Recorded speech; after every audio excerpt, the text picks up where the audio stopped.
Добре дошли в модул 4 «Финансов мениджмънт в спорта».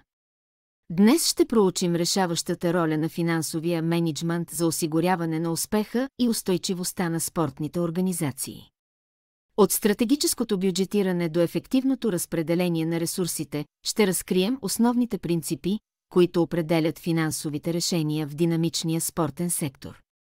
Този модул е крайъгълен камък на нашия курс, предназначен да ви даде необходимите знания и умения, за да се ориентирате в сложния финансов контекст на спортната индустрия.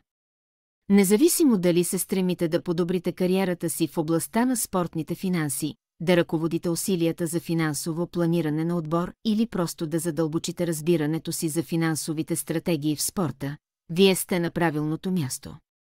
Ще разгледаме основните компоненти на финансовия мениджмънт в спорта, теми като бюджетиране, управление на счетоводството, спортно спонсорство и финансови умения. Чрез различни казуси и интерактивни упражнения ще придобиете практически опит за прилагането на финансовите концепции в рамките на реални спортни сценарии.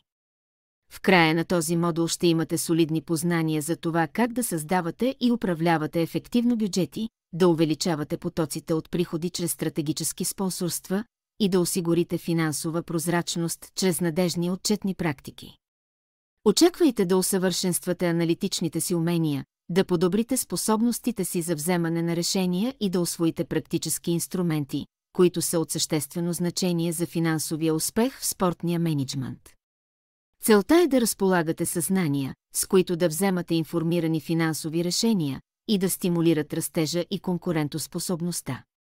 Готови ли сте да се потопите в света на финансовия мениджмънт в спорта?